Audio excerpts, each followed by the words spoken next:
per quelli di voi che conoscono Agile o metodologie del genere, questo libro va un po' controcorrente, vi spiegherà un po' quali sono i limiti e quali sono i pro e contro di usare processi definiti. So it's my pleasure to welcome Darius and give him the microphone. Thank you. Almost in time. So my name is Darius. I think that Angelo said most of what can be said about me. Before we start, who's got his or her birthday next week? Stochastically, there should be one, right? Okay, who's got his or her birthday to come in 2 weeks? Okay, this is for you. I'm for okay, 3 weeks. No one? You're all born in November? 4 weeks. Okay, I give up. So there's no one who's got a birthday 4 weeks from now. Oh, okay. Oh, finally. Thank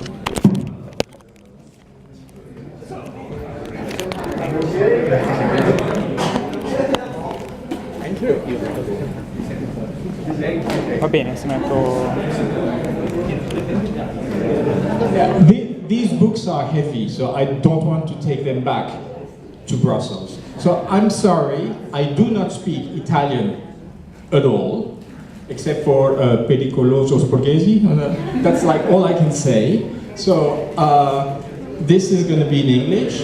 Feel free to interrupt and ask me to repeat slowly if this goes too fast. So I've been in this monkey business.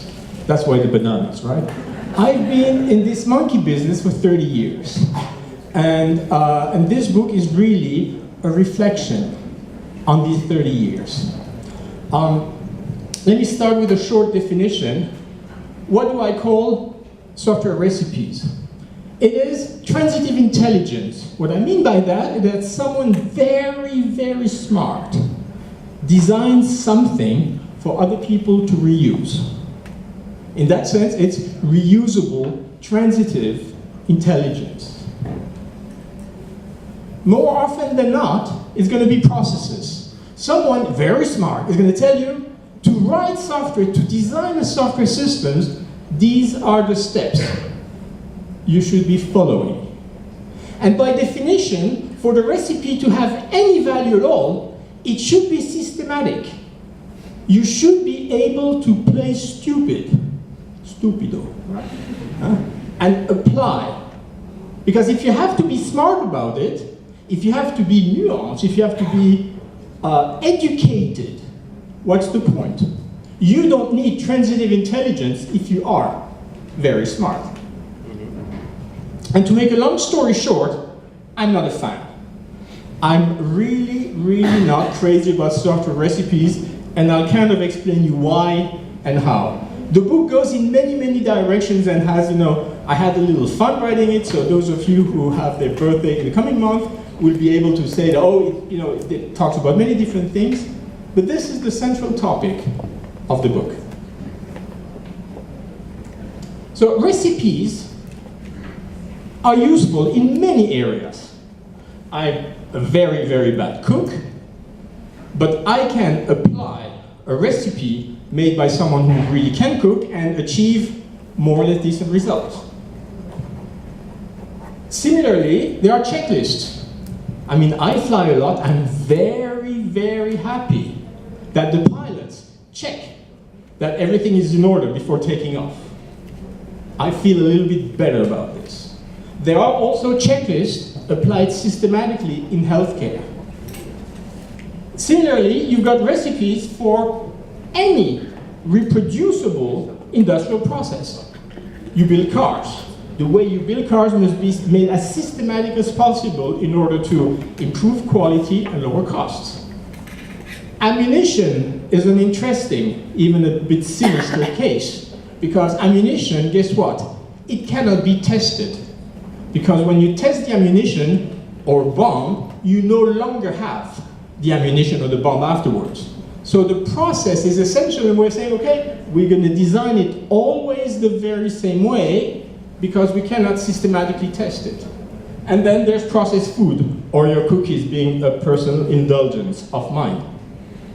But the important part is that it works for whatever is reproducible. And before we move on, I would like to emphasize how toxic metaphors are in our field. For instance, software factories. Sometimes people describe, oh, we have a factory.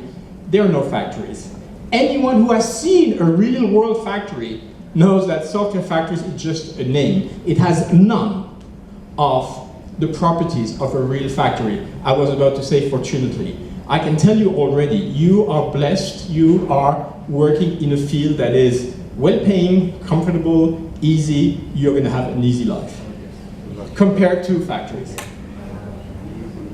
Software maintenance, you've all heard about software maintenance, but software maintenance is, for all practical purposes, it's not maintenance. You maintain a car because it has moving parts, and some of these parts break, and some of these parts wear out.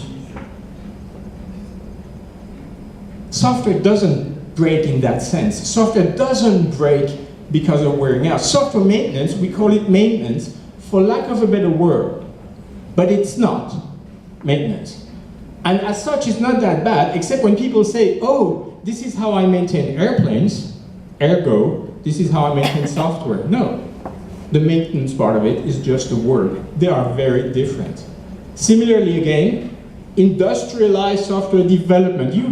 Most of you are too young to know that, but at some point you will meet a consulting company and they will say, oh, we don't do just programming, we have industrialized the process. It's a joke.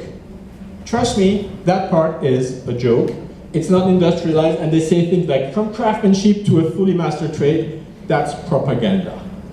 It looks nice on slideware, it's definitely not true. Let's talk about engineering, right?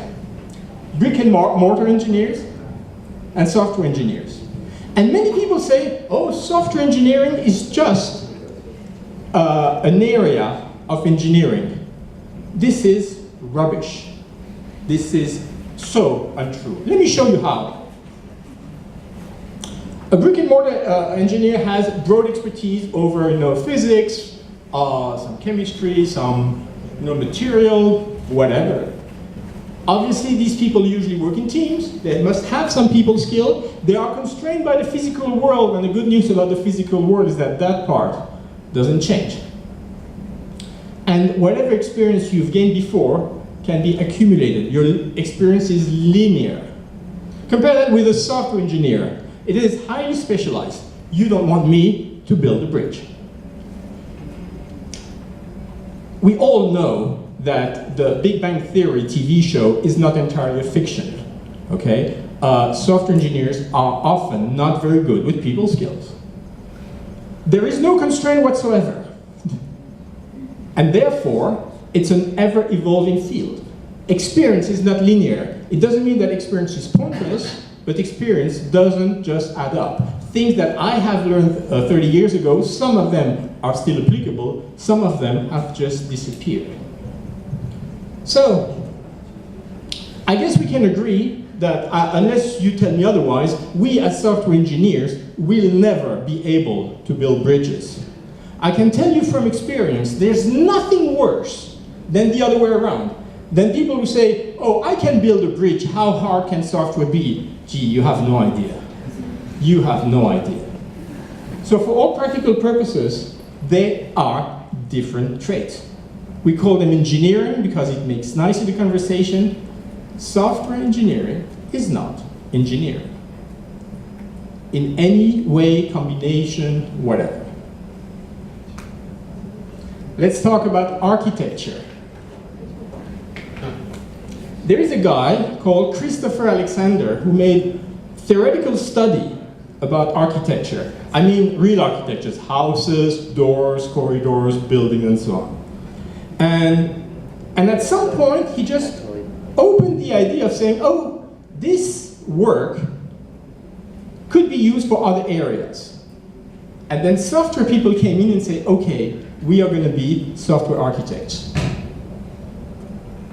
But a software architect is not an architect. Again, it's just a name. A baker, if I make cakes, I'm not a bakery architect, right? The guy who cuts my hair is not a hairdo architect. It's just a name. And still, there are people who will defend the idea saying, oh, Alexander says this, real architects do this and this and that, ergo, we as software architects should do the same. It is a joke. It is a joke. And they take the metaphor to the ludicrous. They say, okay, so we are building houses for people who are the inhabitants of a software system. Right? Good news, you are. In their world, the developers live in their software system. And then, because it doesn't make sense at all, they come with what I call new age blurb, with dogmatic, funky name, and they have that thing, they call it, and I'm not making it up, it's real. It's called the quality without a name. You cannot define it because it has no name, but it exists. And when you see it, you feel it. I'm not making it up, that's what those people say. The quality without a name. And in fact, if you think I'm making it up, I can only suggest you go and look at this book, Peter Gabriel. It's not the rock star, it's another Peter Gabriel. And he wrote a book where there's a full section about how Turkish rugs, the beauty of Turkish rugs, are supposed to inspire you to write better software. You don't believe me? Knock yourself out. It is hardly believable. But still, this is what happens when you take a metaphor and you push it, and then you start making funky comparisons, funky connections that do not exist. Software is a trade in its own right. It's a very specific trade, and I've come here to try to explain you why and how. In any case, the fact that recipes work in one area does not mean they work in software development. It is that simple. Whether people say, oh, that's what engineers do, I say, I don't care, I'm not an engineer. Oh, this is what this is how you do a haircut. I don't care. I subcontract my haircut to someone else. And the list goes on and on and on. Software engineering in many ways is a specialized trade, and it will show. So let's talk about processes. Some of you may have seen it, most of you will see it at some point. You will be pushed into processes, saying, okay, when you develop software, you just don't develop software, you have to follow steps. These steps together define a process. Processes can be very, very toxic. First, they are extremely hard to implement.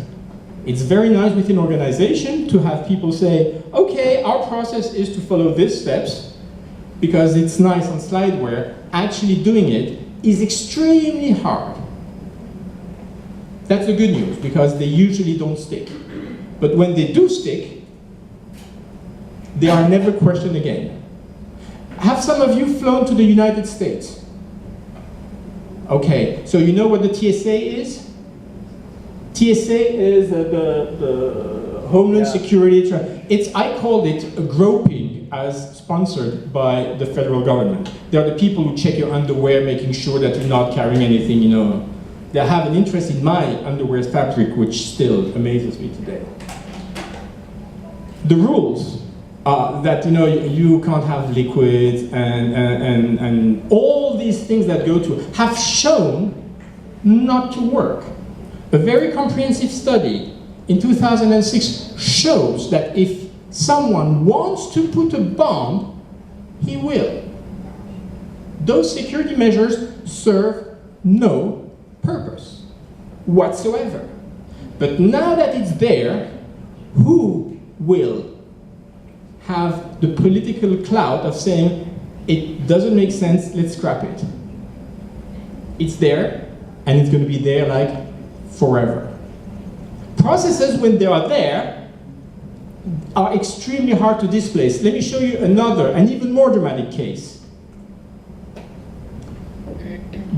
You've heard about that country called the United States of America, all right? The one that elected the monkey as a president. Are you listening? Because usually there people say yes or no, but they realize, okay. How is that system designed? You know, there's that system where states have grand electors that come together and so on.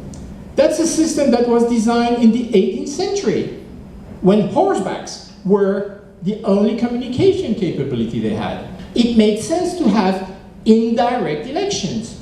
Today, on an iPhone, you could have a system implemented that does one person, one vote.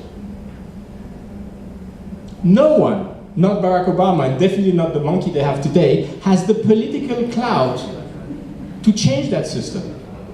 It's crazy. It is obviously anti-democratic. But it's there.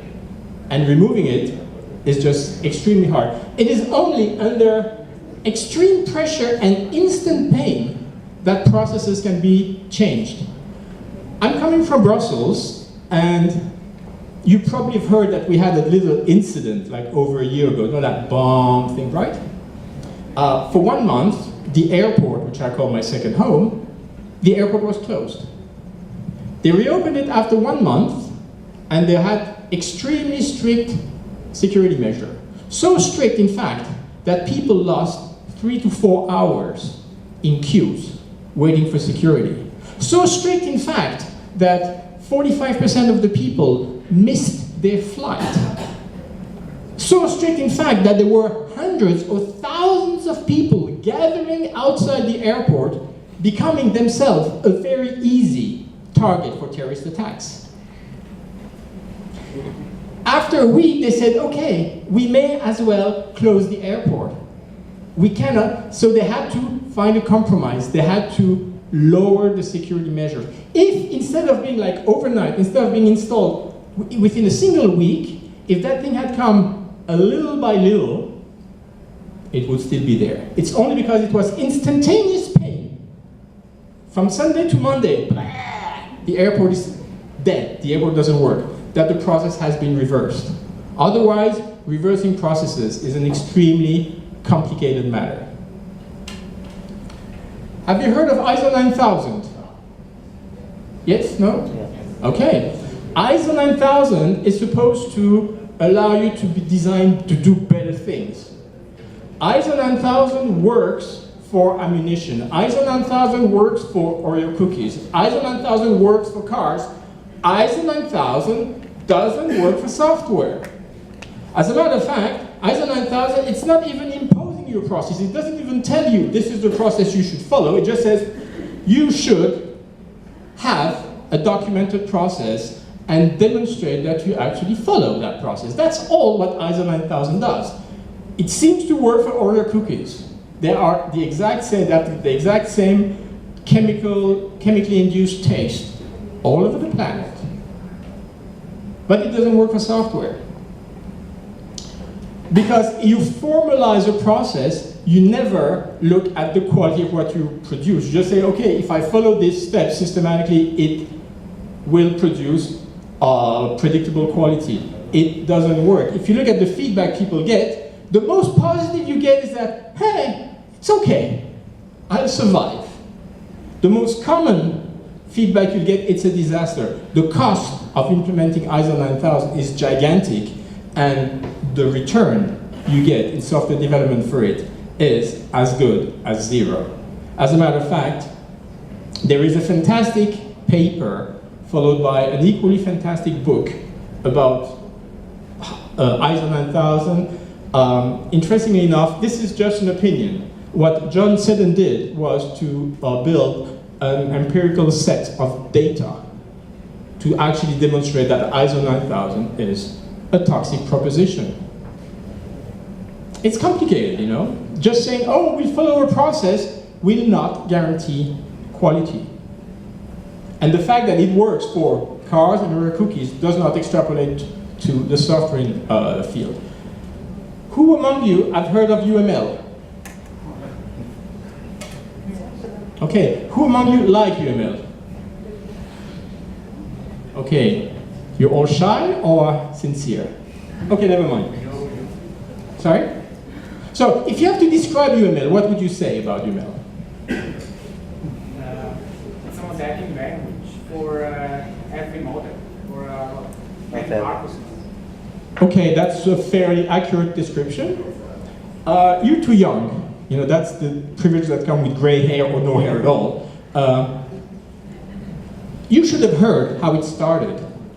UML was supposed to change the way we develop software. We are going to do zero defect software. It's going to be predictable. It's going to be you coders are punk. You have no idea what you're doing. UML is going to solve all your problems. I'm not making it up. I saw people come at places and say, we guarantee zero defect software. Why? Because we use UML. As a matter of fact, it justified insane price tags. I saw once a customer of ours saying, oh, every developer at our shop has a Mercedes-Benz worth of software license on his desk just to manipulate UML diagrams. And the guy was not complaining, the guy was proud. Okay? Now, it's a non-event. It hasn't changed anything. Do we develop better software today than 20 years ago? I doubt, but if we do, it has nothing to do with UML. It is just a notation. It's just class diagrams. To make things clear, the UML standard describes 18 different class types of diagrams. People use 1, 2, and the world-class experts use 3 of these 18. Okay. It has not changed. At some point they came up with RUP, which is not a burp. RUP means rational unified process. It was a way of saying, oh, not only should you use UML, it's not bad enough, these are the steps that you should follow. RUP didn't make a difference. It hasn't worked at all. And in fact, the people say, why are you complaining? UML is a success. It's not a success. It's a success just because by constantly lowering expectations, at some point, well, it meets reality. That's not success. Success is measured against the promise. And against the promise, it is damning. In fact, there's something you may want. This webpage on the UML own website gives a list of success stories. And they think it's impressive. They think, look at all these projects that are very successful using UML. It is impressive, but not in the way you think. There's not a single of the 20 or 25 projects mentioned there that you have ever heard of. Facebook doesn't use UML. Apple doesn't use UML. Microsoft Word, whether you like it or not, doesn't use UML. LaTeX doesn't use UML. Linux doesn't use UML, and the list goes on and on and on. Nothing. It has been a non-event. It hasn't made a difference. But it was a promise from 20 years ago, and it's always interesting to compare the promise with what has been delivered. So after all these things, why don't recipes apply to software? And this, what I'm going to write here, what I'm going to show here, is simple. As a matter of fact, I feel a little bit stupid having to put it on the slide, because it's a platitude. It's obvious. It shouldn't be a matter for discussion. The software we build today differs from one we built yesterday. We do not build the same software all the time. And it differs from what we will be building tomorrow. Compare this with the pilot. The pilot, for years in a row, pilots the same plane with the same instruments from the same place to the same place. Appreciate the difference for the need for well-defined processes and recipes. It's not repeatable. It is not repeatable. Now, at best you can find common ideas, but software, what you have done in the past is useful for inspiration, but it's not a repeatable trade. The environment is unstable. I'm not going to bother you. Oh, so I will. You know, I have a son. He's 14, and the other day I did something with him, and I had to store a file on a USB stick. And my son asked, you know, it's just a Word document, and my son asked, is there enough space in that USB stick? I said, you know, that USB stick has 16 gigs. Oh yes, it is enough. And then I go to him and say, do you know, the first professional computer I bought myself had 20 megabytes. That was a lot back then. 20 megabytes, and it cost 3,000 euros. And then he says, because he's not very good with figures, and then he asks, well, how much less is that? Well, I said, it's almost 1,000 times less than that USB stick. And then he says, you got played, that was way too much money for that. He didn't have a sense of perspective. Obviously, the world we live in is totally different from what it was 10, 15, 20 years ago, and it is different from what's going to be in 10, 20 years. How do recipes from the past apply to today or to tomorrow? In fact, we would like all our software projects to look like this, but that's a fantasy. Sometimes you have those bananas. Every banana is different. They will all be. What can one expect from recipes? At best, you can expect vague guidelines. And that's it. That's it. You expecting your recipes, expecting someone to come and say, to develop successful software, just do A, B, C, D, E, and F, and it will always work, is lying to you. There's no other word. Very importantly, because people come to me and say, yeah, but you know, we, for instance, say our support processes, how we support our users is formalized. And say, okay, you can formalize how you do support. You know, I don't mind. I really don't mind. You can do version control. Say, oh, version control is a process. If you want to say version control is a process, I'm fine with it. I really am. Bug tracking is also a process. Yes, you enter a ticket, it's validated, someone fixes it, checks, it's deployed. Fair enough. That's all. These are all valid processes. There's even people who say, yeah, but you shouldn't complain about processes because an algorithm is a process. Say, yes, it is a process, but that's not what I'm talking about. I'm talking about the processes that are put in place to organize the software development process itself. That's what matters. I have a piece of software to develop, I have a number of problems, I've got a number of people, I've got a number of resources. How do I do that? And that's where my claim is that recipes do not apply at all. So are processes always harmful? I say, well, no, not really. Not necessarily harmful. But when it starts with a statement like this, why do you do this? Because the Agile Manifesto says so. You know you're in trouble. You know that that thing has no chance of ever flying. You can, for specific parts of a specific project, decide that a form of process can make sense. But the recipe is not just a process, it's reusing someone else's intelligence, applying someone else's intelligence who by definition had no idea what kind of project you'd be working on. And that is a recipe for failure. That will never work.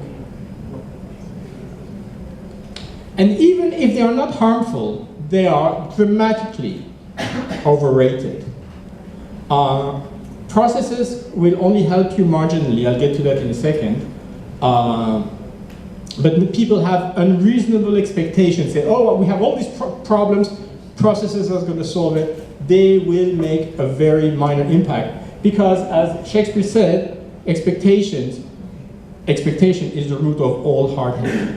People have unreasonable expectations regarding what processes will provide. And why is that? Because the world changes. We have new hardware, we've got Watson, we've got new languages, we've got new everything. They change, but you know what?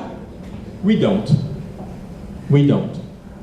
We are not significantly smarter or dumber than the software engineers from 10, 20, or 30, 40 years ago.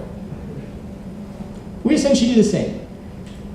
And over the years, many ways, many formalizations have been tried. If you, have some of you read the book by Fred Brooks, The Mythical Man Month?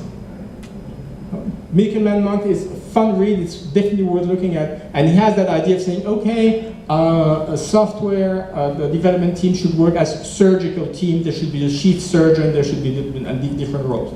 Many different combinations have been tried over the years. And they have provided very minimal gain. It has helped marginally.